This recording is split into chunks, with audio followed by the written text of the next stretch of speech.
வணக்கம் நண்பர்களே. 6ஆம் வகுப்பு டேர்ம் 3ல் 4ஆம் பாடமான தென்னிந்திய அரசுகள். இந்த தென்னிந்திய அரசுகள் இருக்கக்கூடிய பாக்ஸ் கண்டென்ட் பார்ப்போம். தென்னிந்திய அரசுகளுக்கான சான்றுகள் எவ்வளவு கிடைச்சிருக்குன்றது பாருங்கள். முதல்ல கல்வெட்டு சான்று. தென்னிந்திய அரசை பற்றி கூறக்கூடிய கல்வெட்டு சான்றுகள் என்னென்னா, மண்டகப்பட்டு குகை கல்வெட்டு, மண்டகப்பட்டு குகை கல்வெட்டு, 2ஆம் புலிகேசியின் ஐகோலை கல்வெட்டு, 2ஆம் புலிகேசியுடைய ஐகோலை கல்வெட்டு. அப்போ தென்னிந்திய அரசுகள் பற்றி கூறக்கூடிய கல்வெட்டு சான்றுகளில் நமக்கு மண்டகப்பட்டு குகை கல்வெட்டும் 2ஆம் புலிகேசியுடைய ஐகோலை கல்வெட்டும் இருக்குது. செப்பேடுகள், தென்னிந்திய அரசை பற்றி சொல்லக்கூடிய செப்பேட்டு சான்று எதுன்னு பார்த்தா காசாக்குடி செப்பேடு. என்ன செப்பேடு? காசக்குடி செப்பேடு. இலக்கியங்கள் பார்த்தோமாக மத்த விலாச பிரகடனம், அவந்தி சுந்தரி கதை, கலிங்கத்து பரணி, பெரிய புராணம், நந்திக்கலம்பகம் போன்றவை தென்னிந்திய அரசுகளை பற்றி கூறக்கூடிய இலக்கியங்களாக இருக்குது. மண்டகப்பட்டு குகை கல்வெட்டும் மகேந்திரவர்மனுடையது, மத்தவிலாச பிரகடனமும் மகேந்திரவர்மன் எழுதியது. இதெல்லாம் இலக்கியமாகத்தில் ஒன்றும் கல்வெட்டாக ஒன்றும் இருக்குது. வேறு அயலவர்கள், அதாவது வெளிநாட்டவருடைய குறிப்புகள் தென்னிந்திய அரசுகளை பற்றி சொல்லுதுன்னு பார்த்தோமாகும். நம்ம சீன பயணியான யுவான்சுவாங்குடைய குறிப்புகள் என்ன சொல்லுதுன்னா, தென்னிந்திய அரசுகளை பற்றி கூறுகிறது. அப்போ தென்னிந்திய அரசுகள் பற்றி இருக்கக்கூடிய கல்வெட்டு சான்றுனா மண்டகப்பட்டு குகை கல்வெட்டு சான்று, 2ஆம் புலிகேசியுடைய ஐகோலை கல்வெட்டு. செப்பேடு பார்த்தா காசாக்குடி செப்பேடு, இலக்கியம் மத்தவிலாச பிரகடனம் மற்றும் அவந்தி சுந்தரி கதை, கலிங்கத்து பரணி, பெரிய புராணம், நந்திக்கலம்பகம். அயலவர் வெளிநாட்டவருடைய குறிப்புகளில் பார்த்தோமாக யுவான்சுவாங்குடைய குறிப்புகள் தென்னிந்திய அரசுகளை பற்றி சொல்லுது. இப்போ பெரிய புராணத்தில் இருக்கக்கூடிய ஒரு முக்கியமான செய்தி, 1ஆம் நரசிம்மவர்மனுடைய படைத்தளபதியோட பேர் பரஞ்சோதி. 1ஆம் நரசிம்மவர்மனுடைய படைத்தளபதி பேர் பரஞ்சோதி.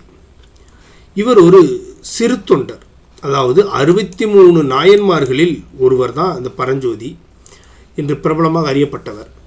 இந்த பரஞ்சோதி 1ஆம் நரசிம்மவர்மனுடைய படைத்தளபதியாக இருந்தான்னு பார்த்தோம்னா, இவர் வாதாபி படையெடுப்பில் பல்லவருடைய படைக்கே தலைமையேற்று நடத்திய ஒரு படைத்தளபதி தான் இந்த பரஞ்சோதி. பின்பு வாதாபியில் வெற்றி கொண்ட பிறகு மனமாற்றம் அடைந்து சிவபக்தராகி இவர் என்ன பண்ணுறாரு, 63 நாயன்மார்களில் ஒருவராக மாறுகிறார் இந்த பரஞ்சோதி முனிவர். இதை கூறக்கூடிய நூல் எதுனா பெரிய புராணம். இதை கூறக்கூடிய நூல் எது? சேக்கிலார் அவர்கள் இயற்றிய பெரிய புராணம். அடுத்த அரசர்களுடைய பெயர்களும் பட்டங்களும் கிட்டத்தட்ட நம்மளுக்கு இந்த பாடத்தில் பல்லவர்களை பற்றி கொடுத்துருக்கு. சிம்ம விஷ்ணு என்பவர் என்று அரசருடைய பெயர் என்னென்னா சிம்ம விஷ்ணு.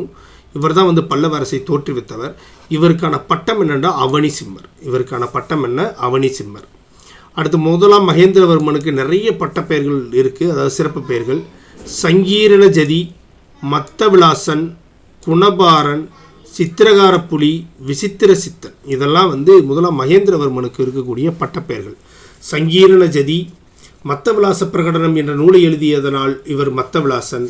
குணபாரன் நிறைய ஓவியத்தில் மிகச்சிறந்த ஒரு புலமை பெற்றிருந்ததுனால இவர் சித்திரகார புலி என்றும், விசித்திர சித்தன் என்ற பெயரும் 1ஆம் மகேந்திரவர்மனுக்கு இருக்கக்கூடிய பட்டப்பெயர்கள். 1ஆம் நரசிம்மவர்மனுக்கு 2 பேர் தான், மாமல்லன், வாதாபி கொண்டார். மாமல்லன், வாதாபி கொண்டார். இவர்களுக்கான சான்றுகள், பல்லவர்களுக்கான கல்வெட்டு சான்றுகள் எங்கே இருக்குன்னு பாருங்கள். மங்களேசனின் வாதாபி குகை கல்வெட்டு, மங்களேசனின் வாதாபி குகை கல்வெட்டு, மங்களேசனுடைய வாதாபி குகை கல்வெட்டு. அதே மாதிரி காஞ்சி கைலாசநாதர் கோயிலில் இருக்கக்கூடிய கல்வெட்டு, பட்டடக்கல்லில் இருக்கக்கூடிய விருபாக்ஷா கோவில் கல்வெட்டு, 2ஆம் புலிகேசியுடைய ஐகோலை கல்வெட்டு. இது நம்ம ஏற்கனவே பார்த்தோம். 2ஆம் புலிகேசியுடைய ஐகோலை கல்வெட்டு இது ஒரு சான்றாக இருக்குன்னு. அது போக மங்களேசனுடைய வாதாபி கல்வெட்டு, காஞ்சி கைலாசநாதர் கோயிலில் இருக்கக்கூடிய கல்வெட்டு, பட்டடக்கல்லில் இருக்கக்கூடிய விருபாக்ஷா கோவில் கல்வெட்டும் சான்றுகளாக இருக்குது. அயலவர் குறிப்பு யுவான்சுவாங்குடைய குறிப்புகள். இந்த ஐகோலை கல்வெட்டு, இந்த 2ஆம் புலிகேசியுடைய ஐகோலை கல்வெட்டை பற்றி பார்ப்போம். இந்த கல்வெட்டு ஐகோலாவில் இருக்கக்கூடிய பாகல்கோட் மாவட்டம், அதாவது கர்நாடகாவில் பாகல்கோட் மாவட்டத்தில் ஐகோல் என்ற இடத்துல இருக்கிறதுனால இதுக்கு பேர் ஐகோல் கல்வெட்டு. இது மேகுதி கோவில்னு ஒரு கோவில் இருக்குது. அந்த கோவிலில் தான் இந்த ஐகோலை கல்வெட்டு இருக்குது. இது யார் இது உருவாக்குனதுன்னு பார்த்தோம்னா, சாளுக்கிய அரசனான 2ஆம் புலிகேசியுடைய அவைக்களப்புலவரான ரவிகீர்த்தி என்பவரால் சமஸ்கிருத மொழியில் எழுதப்பட்டது தான் இந்த ஐகோலை கல்வெட்டு. அப்போ 2ஆம் புலிகேசியுடைய அவைக்களப்புலவர் யாருன்னு கேட்டால் ரவிகீர்த்தி. இந்த ரவிகீர்த்தியால் எழுதப்பட்டதான் இந்த ஐஹோலே கல்வெட்டு. அது என்ன மொழியில் இருந்துச்சுன்னா சமஸ்கிருத மொழி. இந்த கல்வெட்டு நம்ம ஹர்ஷர் இருக்கார்ல, ஹர்ஷவர்த்தனர் 2ஆம் புலிகேசியால் தோற்கடிக்கப்பட்டதை கூறக்கூடிய கல்வெட்டு தான் எது? ஐஹோலே கல்வெட்டு. ஹர்ஷவர்த்தனரை 2ஆம் புலிகேசி தோற்கடிச்சார்ல, அந்த நிகழ்வை கூறக்கூடிய கல்வெட்டு தான் இது ஐஹோலே கல்வெட்டு. அடுத்து பட்டடக்கல். பட்டடக்கல் ஒரு முக்கியமான ஒரு வரலாற்று சான்று. யுனெஸ்கோவுடைய உலக பாரம்பரிய சின்னமாக அறிவிக்கப்பட்டிருக்கு இந்த பட்டட கோவில். இதுவும் எங்கே இருக்குன்னா கர்நாடகா மாநிலம் தான், பாகல்கோட்டு மாவட்டம் தான். இதுவும் என்ன மாவட்டம் தான்? பாகல்கோட்டு மாவட்டம் தான்.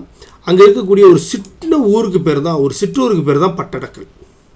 இங்கே மொத்தம் 10 கோவில் இருக்குது. அதில் 4 வட இந்திய பாணியிலானது, நகரா பாணியிலும். அப்போ வட இந்திய பாணி கட்டடக்கலைன்னா என்னது? நகரா. மற்றமுள்ள 6 தென்னிந்திய பாணியான திராவிட பாணியிலும் கட்டப்பட்டுள்ளது. இப்போ பட்டடக்கல் யுனெஸ்கோ உலக பாரம்பரிய சின்னமாக அறிவிக்கப்பட்டிருக்கு. இது கர்நாடக மாநிலத்தில் இருக்கக்கூடிய பாகல்கோட்டில் இருக்குது. மொத்தம் 10 கோவில்கள் காணப்படுகின்றன. அதில் 4 கோவில்கள் வட இந்திய பாணியான நகரா பாணியிலும், மீதம் இருக்கக்கூடிய 6 கோவில்களும் திராவிட பாணியிலும் கட்டப்பட்டுள்ளது. இதில் விருபாக்ஷா கோவிலும் சங்கமேஸ்வரா கோவிலும் திராவிட பாணியில் உள்ள பாப்பநாதர் கோவில் நகரப்பாணியிலும் அமைந்துள்ளது. மொத்தம் 3 கோயிலும் கொடுத்துருக்குறாங்க.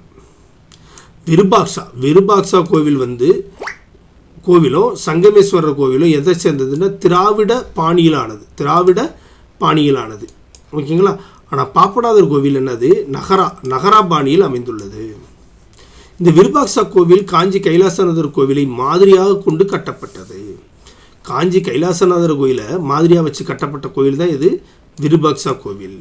இந்த கட்டுமான பணிகள் காஞ்சிபுரத்திலிருந்து வரவழைக்கப்பட்ட சிற்பிகள் ஈடுபடுத்தப்பட்டனர். இந்த பட்டடக்கல்லில் பாருங்கள், பட்டடக்கல் கர்நாடகா மாவட்டத்தில் இருக்குது.